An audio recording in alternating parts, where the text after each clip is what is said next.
चालतं, रोजगार चालतो, मग ह्याचा विषय काय? कुणी बसवला दूध धंदा? कुठे गेलं तुमचं दूध डेअरी? कुठे गेला दूध संघ? त्याच पद्धतीचं जिल्हा मध्यवर्ती बँक, काय झालं जिल्हा मध्यवर्तीचं बँक?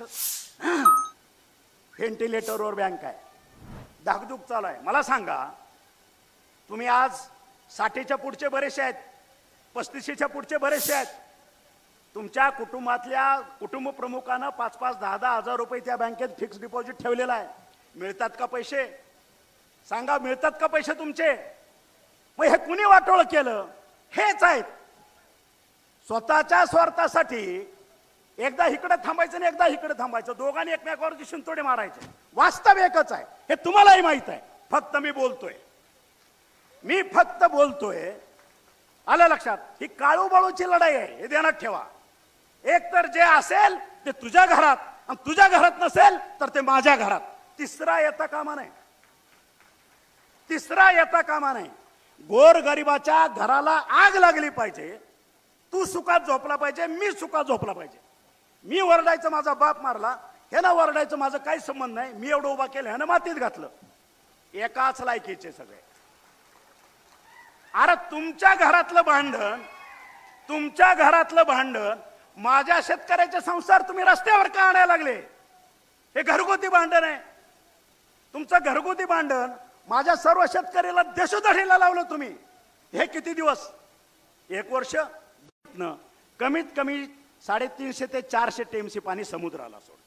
ही वास्तव आहे. जरा अभ्यास करत चला. अभ्यासू वृत्ती असली पाहिजे शेतकऱ्याची सुद्धा. मग आज हे माझ्या हक्काचं पाणी, आज जर 2019ला ठाकरेच्या मंत्रिमंडळात हा तानाजी सावंत असता, तर 2022ला या उजनीच्या पाण्यानं माझ्या शेतकऱ्यांना बांधावरती दार धरली असती. हे वास्तव आहे. पण नाही झालं. फक्त राजकारण. शेतकरी हमेशा फाटक्या चपलत दिसला पाहिजे. मोडक्या गाडीला वंगण करायला पैसा नाही, ही अवस्था असली पाहिजे. आणि म्हणून हे जे उठाव झाला त्याची 100 कारण आहेत. आणि खऱ्या अर्थानं न्याय देण्याचं काम कोणी महाराष्ट्राला केलं असेल तरी महायुतीने केलं. तुम्ही बघितलं असेल, आज माझी लाडकी बहीण योजना आहे, 1 रुपयाची पीक विमा योजना आहे. आज दवाखान्याचं जाळं, आज मेडिकलचा हब हे धाराशिव जिल्हा होतोय. आज जवळपास 500-700 बेडचा हॉस्पिटल ह्या ठिकाणी झालं, मेडिकल कॉलेज ह्या ठिकाणी झालं. त्याच्यानंतर 1.5 लाखाची आपली आरोग्याची योजना 5 लाखाची झाली.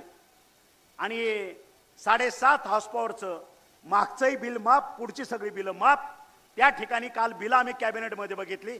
7.5 हॉर्स पॉवरचं पुढचं कुठलंही बिल माझ्या शेतकऱ्याला त्याच्या खिशातनं भरावं लागणार नाही, हे ध्यानात ठेवा. जर अशा पद्धतीचं बिल आलं तर आजच्या ह्या तेरणा परिवाराच्या बैठकीतनं मी आम्हाला नम्र आवाहन करतो, असं एखाद्या शेतकऱ्याला बिल आणला माझ्याकडे आणून द्या.